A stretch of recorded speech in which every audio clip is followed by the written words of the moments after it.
प्यारे दोस्तों, आज हम फिरौन और नबी मूसा की कहानी सुनाने जा रहे हैं। फिरौन पहले तरबूज चोरी करता था और कब्रिस्तान की रखवाली करता था, लेकिन धीरे धीरे वह मिस्र का बादशाह कैसे बन गया, यह जानने के लिए आखिरी तक हमारे साथ बने रहे। फिरौन पूरी तरह कंगाल था। वह दिवालिया हो चुका था और कर्ज में डूबा हुआ था। कर्ज चुकाने के डर से वह घर में छिपा रहता। एक एक करके लेनदार उसके घर आने लगे, लेकिन फिरौन बहुत चालाक और धोखेबाज था। वह घर में रहते हुए भी दरवाजा खुला छोड़ देता ताकि लोग समझें कि वह घर पर नहीं है। लेनदार आते, उसे न पाकर लौट जाते। लेकिन फिरौन सोचने लगा, मैं कब तक खुद को छिपा सकता हूँ, मुझे कुछ करना होगा। उस समय मिस्र आर्थिक रूप से दुनिया में सबसे संपन्न देश था। लेनदारों से बचने के लिए फिरौन रात के अंधेरे में अपने शहर बलक से चुपचाप निकल पड़ा। पूरी रात सफर करने के बाद वह मिस्र पहुंचा। थोड़ी दूर चलने के बाद उसकी मुलाकात उसके दोस्त हमान से हुई। हमान ने पूछा, दोस्त तुम यहाँ क्यों आए हो, तुम्हारी क्या हालत है? फिरौन ने कहा, मैं कंगाल हो चुका हूँ, लेनदारों के डर से भागकर यहाँ आया हूँ, अब मुझे किसी काम की जरूरत है। हमान ने कहा, मेरी भी यही हालत है, मुझे भी काम चाहिए। इसके बाद दोनों काम की तलाश में निकल पड़े। थोड़ी दूर चलने के बाद वे भूख और प्यास से परेशान हो गए। तभी उन्होंने दूर से एक आदमी को तरबूज के खेत में तरबूज काटते हुए देखा।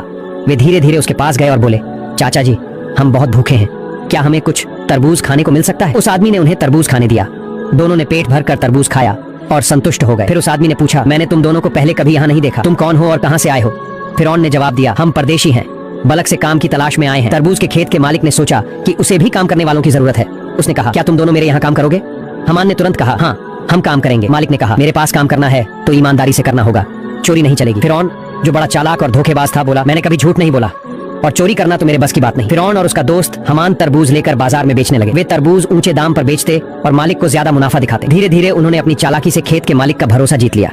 कुछ समय बाद फिरौन ने मालिक से कहा, चाचा जी, आप तरबूज पीस के हिसाब से हमें बेचें, इससे आपको और ज्यादा फायदा होगा। खेत के मालिक ने उसकी बात मान ली। इसके बाद फिरौन बाजार में तरबूज टुकड़ों में बेचने लगा और ऊंचे दाम पर अधिक मुनाफा कमाने लगा। कभी कभी वह कुछ तरबूज चोरी भी कर लेता। इस तरह उसने चालाकी से अच्छा खासा पैसा जमा कर लिया। एक रात फिरौन ने हमान से कहा, अगर हम केवल तरबूज बेचते रहे तो जिंदगी में कुछ खास नहीं कर पाएंगे, हमें कुछ और करना चाहिए। उसी समय मिस्र के बादशाह ने अपनी सेना के माध्यम से देश भर में एक घोषणा करवाई। सैनिक जगह जगह जाकर कहने लगे, यह सूचित किया जाता है कि मिस्र के कब्रिस्तान में चौकीदार की आवश्यकता है। जो इस नौकरी को करना चाहता है वह तुरंत राज दरबार में संपर्क करे। यह बात सुनने के बाद फिरौन ने हमान से कहा, हमान चलो इस मौके को हाथ से न जाने दें, राज दरबार चलते हैं। हमान ने कहा, मुझे नहीं लगता कि हमें यह नौकरी मिलेगी। फिरौन ने कहा, कोशिश करने में क्या हर्ज है, चलो चलते हैं। दोनों बिना देर किए राज दरबार पहुंचे। वहाँ मिस्र के बादशाह ने उनसे पूछा, तुम लोग कौन हो और क्या चाहते हो? फिरौन ने हाथ जोड़कर निवेदन किया, महाराज मैं एक परदेशी हूँ, बहुत जरूरतमंद हूँ। मैंने सुना है कि आप कब्रिस्तान के चौकीदार की नियुक्ति कर रहे हैं, कृपया मुझे यह नौकरी दे दीजिए, मैं जीवन भर आपका आभारी रहूंगा। बादशाह ने फिरौन को देखा, उसका शरीर मजबूत था और चेहरा भी अच्छा था। बादशाह को लगा कि वह इस काम के लिए उपयुक्त रहेगा, इसलिए उसने फिरौन को कब्रिस्तान का चौकीदार बना दिया। अगले दिन से फिरौन ने अपनी ड्यूटी शुरू कर दी। वह दिन रात कब्रिस्तान के गेट पर खड़ा रहता और पास के एक छोटे से कमरे में आराम करता। एक रात कुछ लोग एक मृत शरीर को दफनाने के लिए कब्रिस्तान आए, लेकिन फिरौन ने उन्हें रोक दिया और अंदर जाने नहीं दिया। वे लोग हैरान होकर बोले, तुम हमें लाश दफनाने से क्यों रोक रहे हो? चालाक और धोखेबाज फिरौन ने झूठ बोलते हुए कहा, क्या तुम नहीं जानते, मिस्र के बादशाह ने नया कानून बनाया है, अब जो भी लाश दफनाना चाहता है उसे एक सोने का सिक्का देना होगा। वे लोग फिरौन की बातों में आ गए और एक सोने का सिक्का देकर लाश दफनाने लगे। धीरे धीरे यह खबर पूरे इलाके में फैल गई कि कब्रिस्तान में दफनाने के लिए सोने का सिक्का देना जरूरी है। इस तरह फिरौन ने धोखे से खूब पैसा कमाना शुरू कर दिया। कुछ समय बाद मिस्र में एक भयंकर महामारी फैल गई। कॉलरा और चेचक की बीमारी से बड़ी संख्या में लोग मरने लगे। जब लोग अपने मृत परिजनों को दफनाने के लिए कब्रिस्तान पहुंचे तो फिरौन ने और भी चालाकी दिखाई। उसने कहा, अब नया कानून है, जो लोग कॉलरा या चेचक से मरते हैं उन्हें दफनाने के लिए 2 सोने के सिक्के देने होंगे। इस तरह फिरौन ने धोखा देकर और भी ज्यादा पैसा कमा लिया। पूरा साल इसी तरह बीत गया। एक दिन फिरौन ने अपने दोस्त हमान से कहा, देखो मैंने 2 बोरियां सोने के सिक्कों से भर ली हैं, अब हमें ये पैसे मिस्र के बादशाह को देने होंगे। हमान चौंक गया और बोला, क्या तुम्हारा दिमाग खराब हो गया है? तुमने इतनी मेहनत और चालाकी से पैसे कमाए और अब सब बादशाह को दे दोगे? फिरौन ने मुस्कुराते हुए कहा, धैर्य रखो, मेरी चालाकी धीरे धीरे सामने आएगी। अगले दिन फिरौन और हमान 2 बोरियां सोने के सिक्कों की लेकर राज दरबार पहुंचे।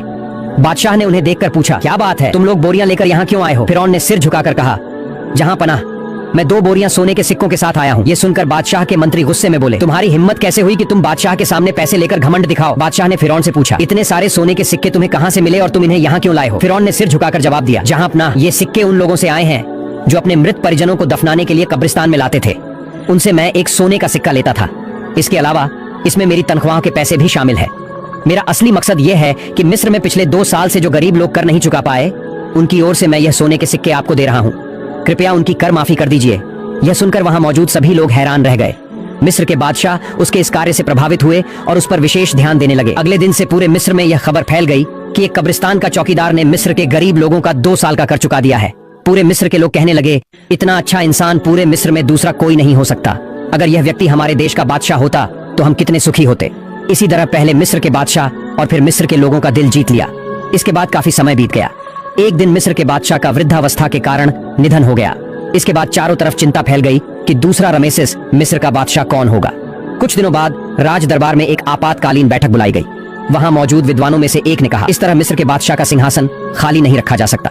मिस्र का अगला बादशाह कौन होगा, इस पर सब चर्चा करें। तब वहां मौजूद एक व्यक्ति ने कहा, हुजूर, हमें लगता है कि जो लड़का कब्रिस्तान का चौकीदार है यानी फिरौन, उसकी कद काठी और स्वभाव दोनों ही उपयुक्त है। वह बहुत अच्छा है और जनता का भी ख्याल रखता है। हमें लगता है कि उसे ही बादशाह बनाया जाना चाहिए।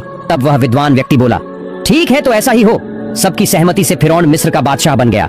जो व्यक्ति एक दिन तरबूज बेचता था, जो कभी कब्रिस्तान का चौकीदार था, आज भाग्य के पलटने से वह पूरे मिस्र का बादशाह बन गया। असल में फिरौन कितना घटिया इंसान था, यह किसी को मालूम नहीं था। इधर फिरौन के मिस्र का बादशाह बनने के बाद उसने फिर से तरह तरह की चालाकी और धोखाधड़ी शुरू कर दी। उसने अपने दोस्त हमान को मंत्री बना दिया। एक दिन फिरौन राज दरबार में बैठा था। उसने अचानक घोषणा की, पिछले 1 साल में मिस्र के किसी भी व्यक्ति को कर चुकाने की जरूरत नहीं है। यह सभी कर फिरौन की ओर से माफ किए जाते हैं। यह खबर सुनकर मिस्र के गरीब लोग बहुत खुश हुए। बाद में जब वहां कोई और नहीं था तो हमान ने कहा, दोस्त फिरौन, अगर तुम इस तरह सारा कर माफ कर दोगे तो बादशाहत कैसे चलेगी। फिरौन ने कहा, हमान धैर्य रखो। इसके बाद फिरौन और हमान आपस में योजना बना रहे थे कि वे पूरी दुनिया पर राज करें और कोई भी ताकत उन्हें हरा न सके। अगले दिन पूरे मिस्र में फिरौन का नाम चर्चित होने लगा। हमान ने फिरौन से कहा, अगर तुम हमेशा बादशाह बने रहना चाहते हो तो तुम्हें कुछ जरूरी कदम उठाने होंगे। फिरौन ने पूछा,